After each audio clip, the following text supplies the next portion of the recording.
Hi hello everyone, welcome back to my channel morning vlogs. ఇదైతే సోమవారం రోజు మార్నింగే అండి. మార్నింగ్ అంతా పని అయిపోయిన తర్వాత పూజ చేసిన తర్వాత అయితే వంట అయితే చేస్తున్నాను. అండ్ ఏం కర్రీ చేద్దామని చూస్తే కూరగాయలు అయితే ఏం లేకుండా, అందుకోసమని టొమాటోస్ ఒకటే ఉంటే టొమాటో కర్రీ బాగా రోజులు చేయకండి టొమాటో కర్రీ అయితే వేస్తున్నా. ఆయిల్ వేసుకొని ఉల్లిపాయలు, పచ్చిమిర్చి, అల్లం వెల్లిగడ్డ పేస్ట్, పసుపు అండ్ కరివేపాకు వేసుకొని అన్నీ బాగా మగ్గిన తర్వాత లాస్ట్లో టొమాటోస్ కూడా యాడ్ చేసుకోవాలి.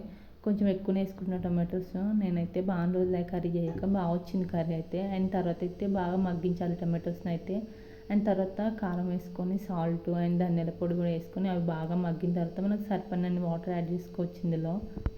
అండ్ నేనైతే వాటర్ వస్తా కానీ మా అమ్మ అసలు వాటర్ వేయకుండానే వండుతుండే, ఫ్రై లెక్కనే వేస్తుండే టొమాటో కర్రీ అయితే. ఇప్పుడు వాటర్ పోసినా వండుతున్నా కానీ మా అమ్మ ఇప్పుడు కూడా వాటర్ వేయకుండానే వండుతుంది టొమాటో కర్రీ అయితే. అండ్ వాటర్ వేసుకొని కొంచెం మగ్గిన తర్వాత ఇందులో పల్లె పొడి యాడ్ చేసుకుంటున్నాను నేనైతే, కొంచెం టేస్ట్ బాగుంటుంది అందుకోసమని. ఇట్లయితే మా అత్తమ్మ జయంగా చూసాను నేనైతే. నా పెళ్ళైన కొత్తలో చేసినుండే పల్లె పొడి యాడ్ చేసి బాగుంటుంది కర్రీ టేస్ట్ అయితే. మీరు ఒకసారి ట్రై చేసి చూడండి. అండ్ లాస్ట్లో గరం మసాలా యాడ్ చేసుకొని కాసేపు ఉంచి దింపేసుకోవడమే, ఇంతే అండి. సింపుల్ అయిన టొమాటో కర్రీ అయితే రెడీ.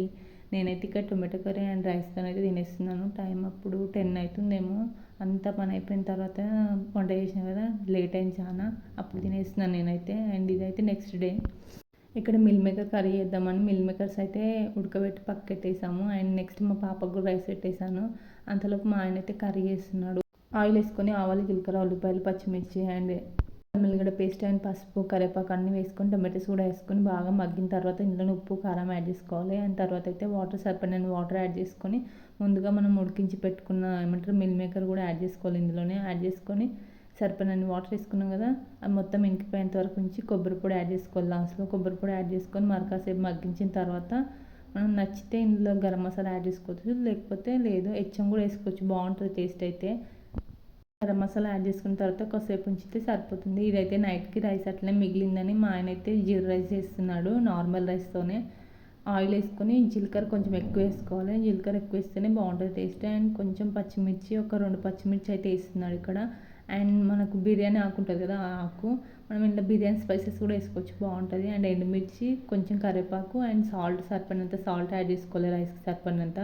అండ్ అన్నీ బాగా మగ్గిన తర్వాత లాస్ట్లో మనం రైస్ పొడిగా వేసుకొని రైస్ యాడ్ చేసుకొని బాగా మిక్స్ చేసుకోవాలి. టాస్ చేసుకోవాలి దీన్ని కూడా, ఎగ్ రైస్ లెక్క బాగుంటుంది టేస్ట్ అయితే. నచ్చితే ఒకసారి ట్రై చేసి చూడండి మీరు కూడా. అదైతే జీరా రైస్ బాగానే వచ్చింది, తినేసాం మేమైతే. ఇది మార్నింగ్ అయితే ఇడ్లీ కోసం నానబెట్టినుండే, అందుకోసమని పల్లి చట్నీ అయితే వేద్దామని ఇక్కడ ఏమంటారు పచ్చిమిర్చి కొంచెం వేపించుకున్న ఆయిల్ వేసి అండ్ పొట్టు తీసిన పల్లీలు అండ్ జీలకర్ర, కొంచెం సాల్ట్, సరిపడినంత సాల్ట్ వేసుకోవాలి.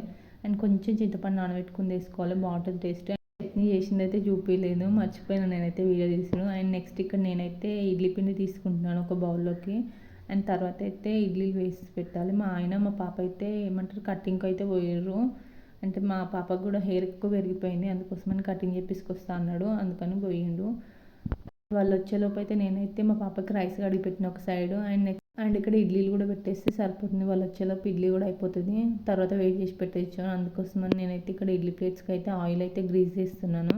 అండ్ తర్వాత ఇడ్లీలు అయితే పెట్టేసుకుంటున్నాను. కొంచెం అంత సాల్ట్ అండ్ ఏమంటారు వాటర్ వేసుకుంటా. ఇడ్లీ పిండిలో కొంచెం లూజ్గా ఉంటేనే బాగా వస్తాయి ఇడ్లీ, సాఫ్ట్గా వస్తాయి, లేకపోతే గట్టిగా వస్తాయి. నేను ఫస్ట్లో అట్లా గట్టిగా అయిన ఉండే, కానీ ఇప్పుడైతే పర్ఫెక్ట్గా వేస్తున్నా. ఇడ్లీలు పెట్టేసుకొని అంటే ఒక 15 మినిట్స్ ఉంచితే సరిపోతుంది. సైడ్ ఇడ్లీలు పెట్టేసి నేనైతే ఇక్కడ టీ పెట్టుకుంటున్నాను నా కోసం అయితే. టీ తాగుదాం వాళ్ళు వచ్చేలోపని. అండ్ బ్లాక్ టీనే తాగుతున్నాను నేనైతే ఇక్కడ. నేను ఎంత టిఫిన్ ఉన్నా సరే, అది ఎంత పెద్ద టిఫిన్ అయినా సరే టీ అయితే ఖచ్చితంగా తాగాలి. అండ్ నేనైతే ఇక్కడ టీ తాగిస్తున్నాను, మరి టీ తాగారా లేదా కూడా చెప్పేసాను మీరైతే. అండ్ మార్నింగ్ గుమ్మం తుడిచినప్పుడు నేనైతే ఇక్కడ చెట్లకు నీళ్ళు పోయలేకుండా, అందుకోసమని ఇక్కడ నీళ్ళు పోద్దామని వచ్చిన.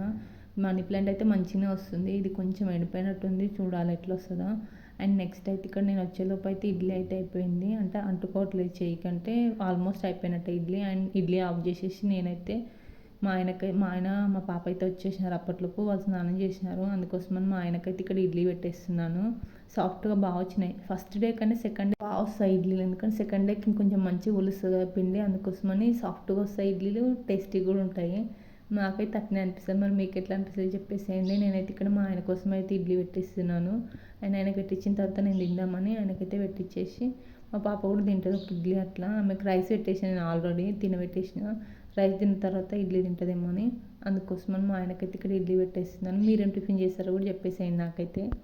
అండ్ మా ఆయనకైతే ఇడ్లీ అస్సలు నచ్చకుండా, ముందు అయితే అస్సలు తినకపోదును, బయట హోటల్లో తింటుండే డ్యూటీలో అయితే. అప్పుడు అసలు ఇడ్లీ తినకపోతే నేను తిన్నావు టిఫిన్లో అంటే దోశ లేకపోతే బోండా తిన్నా అంటుండే. కానీ నేను చేయబట్టినప్పటి నుంచి అయితే మంచిగానే తింటాడు. అంటే బయట ఏమి ఎక్కువ తినకుండే ఇడ్లీ వద్దు నేను ఇంటికి రాను అంటుండే, అంత ఇష్టం ఉండకుండే. కానీ ఇప్పుడు బాగానే తింటాడు. నాకైతే మస్తు ఫేవరెట్ అని చెప్తా ఇడ్లీ. కొందరికి నచ్చది అంటే ఏమంటే సప్పగా ఉంటాయి ఇట్లా అంటారు కదా, నాకేం లేదు అట్లా. నాకు ఏ టిఫిన్ అయినా మస్తు ఇష్టంగా తింటా. కానీ ఇడ్లీ మరి ఇంకా ఎక్కువ ఇష్టంగా తింటా, ఎందుకంటే లైట్గా ఉంటుంది కడుపుకి కూడా, అంత హెవీగా ఉండదు, ఏం ఆయిల్ ఉండదు, ఏం ఉండదు. కాబట్టి నాకైతే హెల్దీ బ్రేక్ఫాస్ట్ అనిపిస్తుంది ఇడ్లీ అయితే. మరి మీకేమనిపిస్తుంది చెప్పేసేయండి. మీకు ఏ టిఫిన్ ఇష్టమో కూడా చెప్పేసేయండి నాకైతే.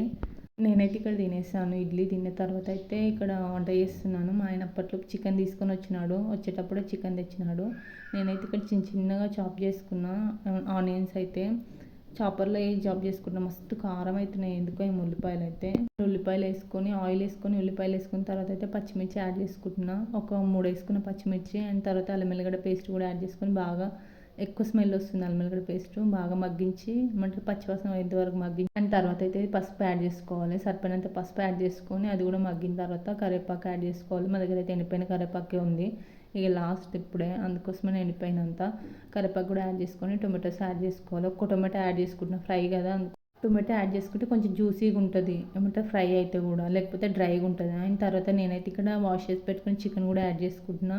చికెన్ యాడ్ చేసుకున్న తర్వాత మంచిగా కుక్ చేసుకోవాలి. ఆయిల్లోనే కుక్ చేసుకుంటే మనకి ఇక కారం సాల్ట్ ఇవి వేసుకున్నప్పుడు అవసరం లేదనమాట, ఎంబడే దింపేసుకోవచ్చు, లేకపోతే ఉడకదు చికెన్. అందుకోసమని నేనైతే బాగాసేపు కుక్ చేసుకుంటాను ఆయిల్లోనే. అయిన తర్వాత నేను ఇక్కడ రైస్ కడిగి పెట్టేసాను రైస్ కుక్కర్లో.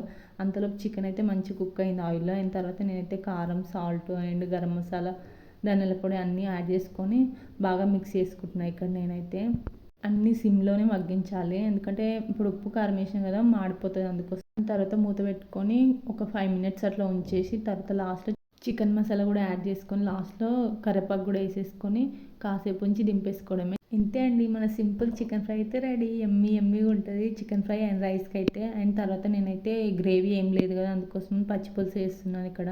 కూరగాయలు అయితే చింతపండు గుజ్జు తీసి పెట్టుకోవాలి. అండ్ తర్వాత అందులో కొంచెం సాల్ట్ అండ్ షుగర్ వేసుకోవాలి 1 స్పూను. అండ్ తర్వాత చిన్న చిన్న చాప్ చేసుకున్న ఆనియన్స్ వేసుకొని నల్లగొట్టుకోవాలి. అందులోనే మనం చేయితోని నలిపితేనే టేస్ట్ బాగుంటుంది.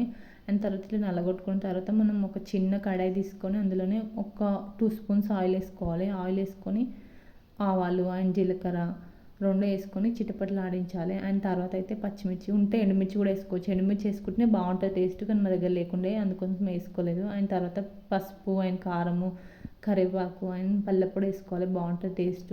అంటే చిక్కగా వస్తుంది పచ్చిపులుసు, లేకపోతే పలుసగా ఉంటుంది కదా. అండ్ ఇది తీసుకొని అందులో వేసేసుకోవడమే, ఇంకా మనం మసాలా పెట్టిన అవసరం లేదు, ఎందుకంటే పచ్చిపులుసు కదా మసాలా పెట్టిన అవసరం లేదు. బాగుంటుంది టేస్ట్, ఒకసారి ట్రై చేసి చూడండి మీరు కూడా. అండ్ మా సండే స్పెషల్ అయితే చికెన్ ఫ్రై అయితే మస్తు జ్యూసీగా వచ్చింది, డ్రైగా రాలేదు. అండ్ టొమాటో వేసినాం కదా అందుకని జ్యూసీగా వచ్చింది. అండ్ పల్లెపొడి వేసినాం కాబట్టి పచ్చిపులుసు కూడా మంచి చిక్కగా వచ్చింది, బాగా టేస్టీగా కూడా వచ్చింది. అండ్ నెక్స్ట్ లాస్ట్లో రైస్ అయితే అప్పుడు అయినుండే వేడివేడి రైస్తో తినేసాం మేమైతే. నైట్ చపాతీ ఉంటే తినేసింది మా ఆయన. అండ్ నెక్స్ట్ చపాతీ అయితే ఏం చేయలేదు ఈరోజు. రైస్లోకి అయితే సూపర్ టేస్టీగా ఉంటుంది చికెన్ ఫ్రై. నేనైతే ఇక్కడ తినేస్తున్నాను, మరి మీరు తిన్నారా లేదో చెప్పేసేయండి. సండే స్పెషల్ ఏం చేసుకున్నారో కూడా చెప్పేసేయండి. వీడియో కనుక నచ్చితే సబ్స్క్రైబ్ చేసుకోవచ్చు కదా, ఒక లైక్ ఇవ్వచ్చు కదా.